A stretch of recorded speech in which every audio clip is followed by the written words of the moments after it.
Coba deh bayangin ketika kamu pengen bangun rumah untuk ditinggali selama 30 tahun ke depan, lalu seseorang berkata, "Aku bukan arsitek, tapi aku bisa buat desain rumah kamu pakai AI. Cepat, murah, dan bagus hasilnya." Simple question, apakah rumah itu sekedar gambar aja atau sebuah sistem yang menentukan keselamatan, kenyamanan, dan juga biaya hidup kamu selama puluhan tahun ke depan? Hari ini kita akan membahas fenomena yang lagi ramai dibincangkan. Orang non-arsitek menjual jasa desain bangunan dengan bantuan AI dengan harga yang sangat jauh di bawah standar profesi arsitek. Video ini bukan untuk menyerang siapapun dan juga bukan untuk defensif, bukan juga soal untuk menolak teknologi. Tapi untuk meluruskan pemahaman publik, apa itu arsitektur, apa peran AI, dan di mana batas tanggung jawab profesionalisme dimulai.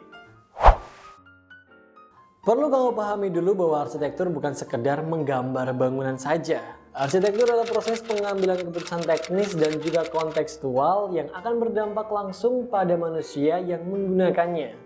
Seorang arsitek mempertimbangkan beberapa hal nih teman-teman, seperti iklim dan juga orientasi matahari, aliran udara dan juga kelembapan, struktur dan beban bangunan, perilaku material dalam jangka panjang, regulasi dan juga hukum bangunan, serta pola hidup penggunanya.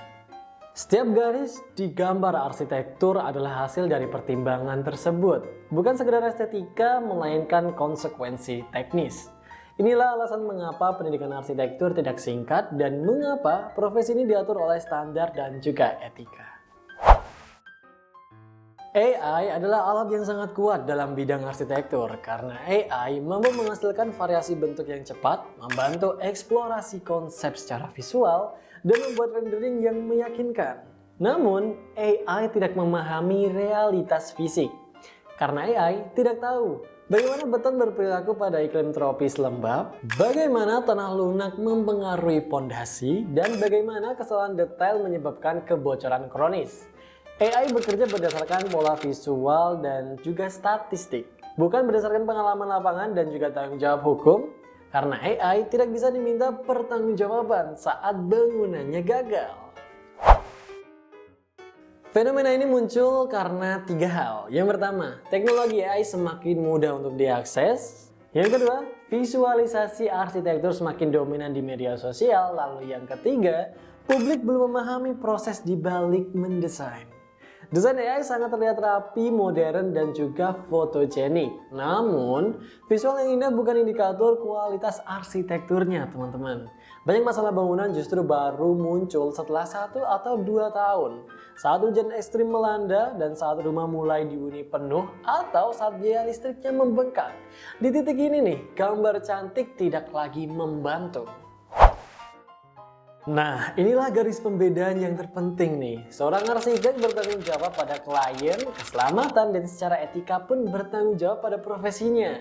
Ketika seorang yang non-arsitek menjual desain berbasis AI, maka sudah pasti tidak tanggung jawab secara struktural, tidak ada tanggung jawab secara regulasi, dan tidak ada tanggung jawab untuk jangka yang panjang.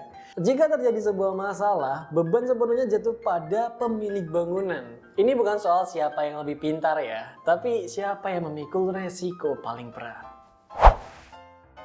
Jika fenomena ini dibiarkan tanpa adanya edukasi, maka akan muncul persepsi yang keliru bahwa arsitek hanyalah tukang gambar, desain bisa diselesaikan oleh mesin, dan pendidikan arsitektur tidak relevan. Hal ini mengakibatkan kualitas lingkungan binaan menurun, biaya perawatan bangunannya meningkat, dan kesalahan desain menjadi hal yang normal. Padahal bangunan bukan produk sekali pakai, karena bangunan adalah investasi jangka panjang. Yang perlu kita pahami saat ini adalah AI bukanlah musuh arsitek, namun AI bisa menjadi asisten. Arsitek adalah sebagai pengambil keputusan. Ketika AI digunakan oleh arsitek, maka proses eksplorasi menjadi lebih cepat. Namun masalah muncul saat AI menggantikan pertanggungjawaban profesional, bukan sekedar membantu prosesnya. Apa yang perlu dipahami oleh klien dan juga mahasiswa? Oke, kita mulai dari yang klien dulu. Klien perlu untuk menanyakan sebuah proses, bukan hanya harganya saja. Tanyakan juga terkait pertanggungjawabannya, bukan hanya gambar. Sedang untuk mahasiswa dan juga arsitek muda, jangan minder dengan AI. Kuasai AI sebagai alat, tapi perkuat logika, sains bangunan, dan juga etika profesi. Nilai arsitek tidak ada pada software, teman-teman, tapi pada keputusan yang dibuatnya. Teknologi akan terus berkembang dan AI akan semakin pintar. Tapi satu hal nih yang tidak akan berubah. Bangunan tetap akan ditinggali oleh manusia dengan tubuh, emosi, dan juga risiko yang nyata.